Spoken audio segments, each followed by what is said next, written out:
Hello, today we're looking at the flashback delay and creating an EREC2 type tone print. That's the EREC2, which featured on the Alter Ego V2.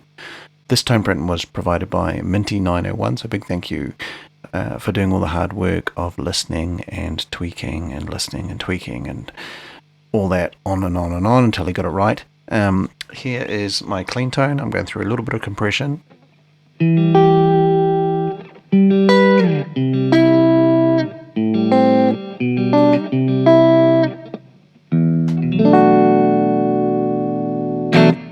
Right, let's switch on the tone print and have a listen.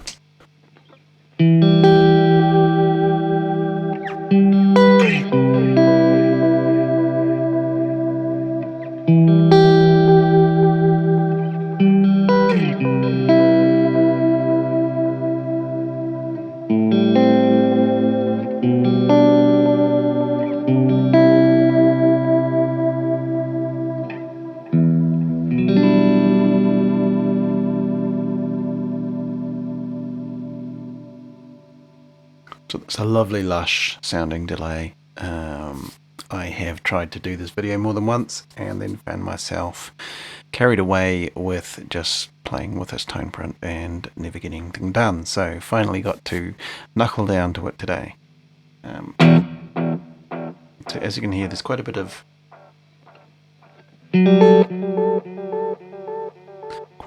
modulation on that sound, on the delay repeats, but it's quite a dark delay, but it's echoing. It is emulating the tape delays of old. So let's see if we can hear a little about the range that this can do. So if we turn anything right down, we're really just hearing the modulation, a little bit of delay time.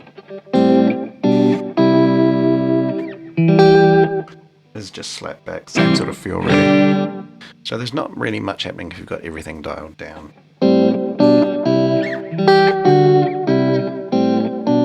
Sounds a bit like bathroom reverb there, until we get to about, past the 9 o'clock knob.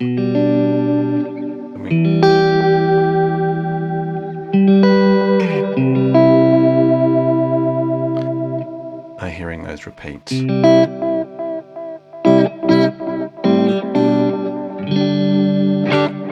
Now this works nicely on all the beat divisions that are available on the flashback.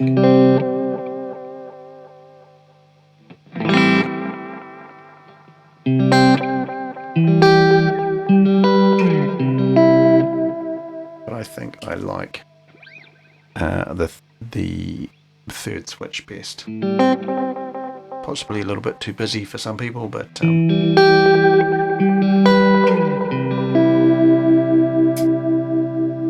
just has a little bit more depth to it for me.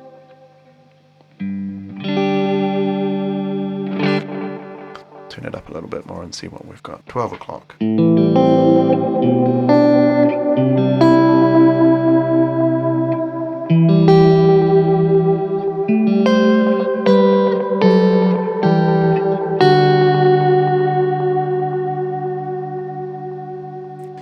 It's lovely for those ambient chords, but it also kind of works nicely for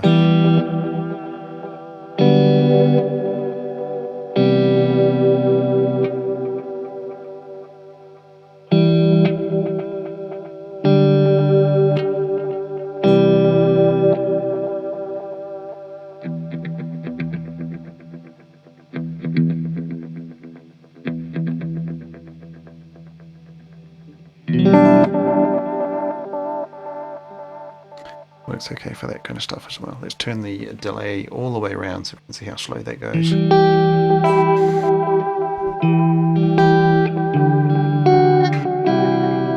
Still very usable.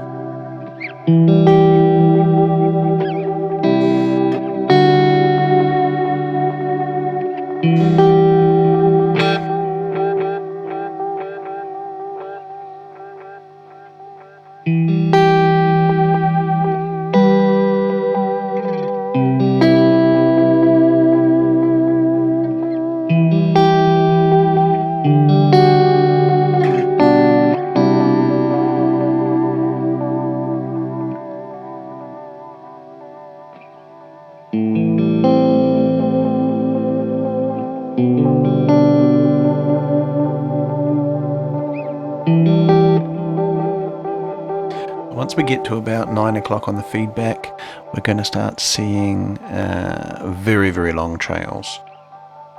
As you can hear there in the background still. So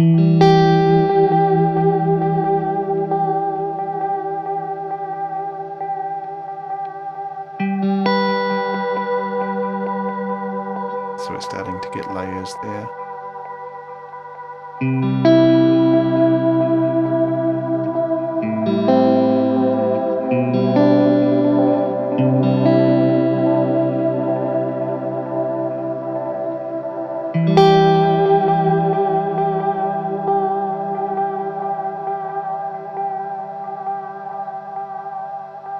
We go a little bit further around, looking at that feedback knob. Let's go for about 101. Which seems to be endless, but doesn't take out of control.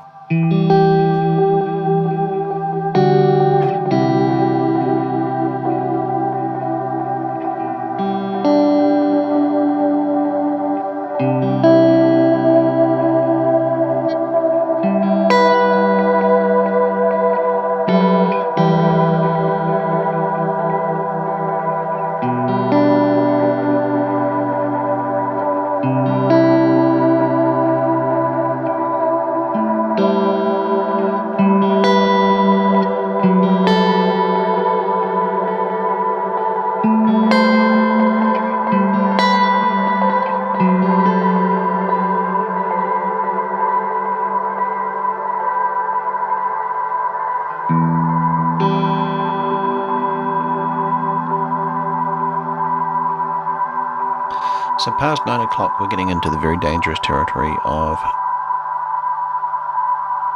infinite feedback.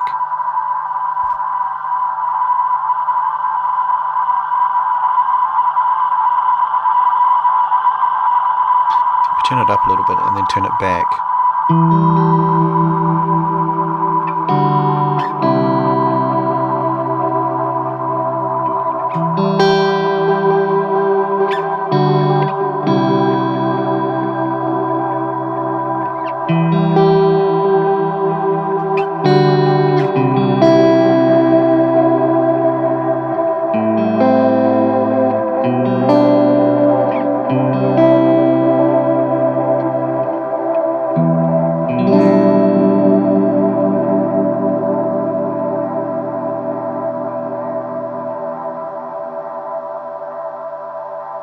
get a nice effect there of that noise in the background, which doesn't really take over. If we go all the way up to 120%,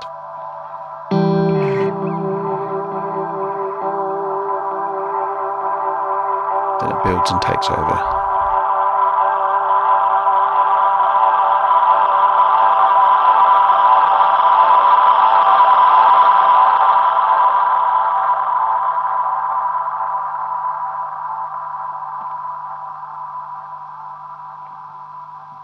So I think the trick with this is don't turn both the feedback and the delay knobs to extremes in the same direction. So all the way down or all the way up, you're not going to get the best tones, but anywhere in the middle is pretty good.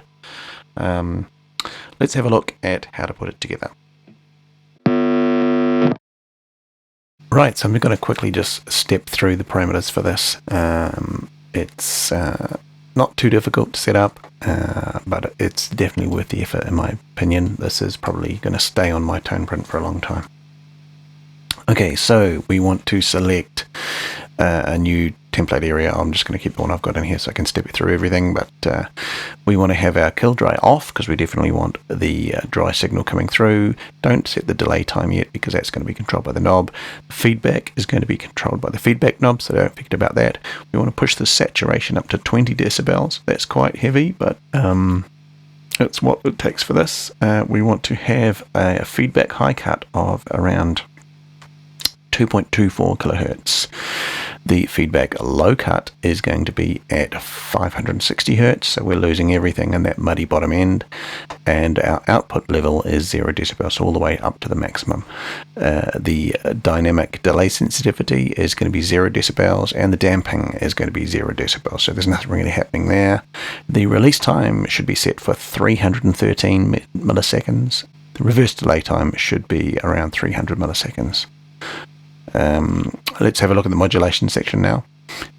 We have our modulation type set as vibrato. You want modulation active on. Set the through zero flanger to 40. The speed should be set at 4 Hz, depth 1 at 12.3%, depth 2 at 4.1%, depth 3 at 5.6%. Now if you're having trouble setting any of these settings, you can use the scroll wheel on your mouse or scroll up and down while pointing at that if you're using a touchpad, and that will scroll through the values. So it's much easier to set it that way than just dragging to something. You can just fine tune by taking baby steps like that. I think that was 4.1, wasn't it? And so where did we get to? Depth 3 was 5.6%. High cut should be at 630 Hertz. The mix should be 80%. The output level for modulation is 0 decibels all the way up to the maximum.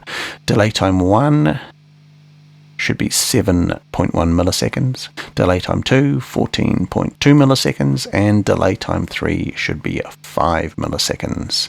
Feedback should be dead on 0 in the middle, and the feedback high cut at 20 kilohertz. In the knob selection, we've got one setting for the delay knob, which is the delay time. The setting across the board here goes from 0 milliseconds, so it's pretty much nothing there, which is why it sounds like it's just modulation, through to 1000 milliseconds or 1 second. So nice, easy, simple steps there of 0 on the second one, 250 milliseconds, 500 milliseconds, half a second at the 12 o'clock point, 750 milliseconds on the fourth position, and then at 1000 milliseconds at the end there. If you are having trouble dragging those to the right place, you can double click and type in the values on that, which I only found out this week, so I've been doing these for a while, so it probably does pay to read the manual, people. So there we go. It's good to learn something every day.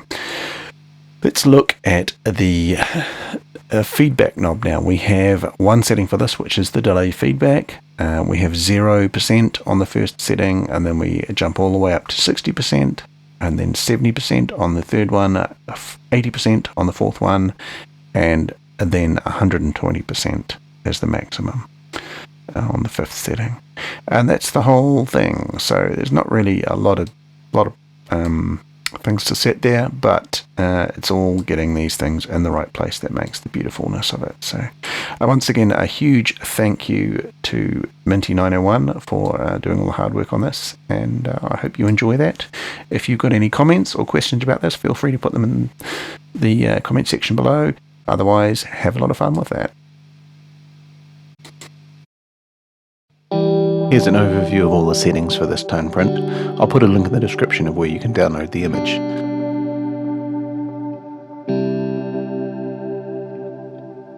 If you found this video tutorial helpful, click the thumbs up. If you'd like to see more videos like this, click subscribe.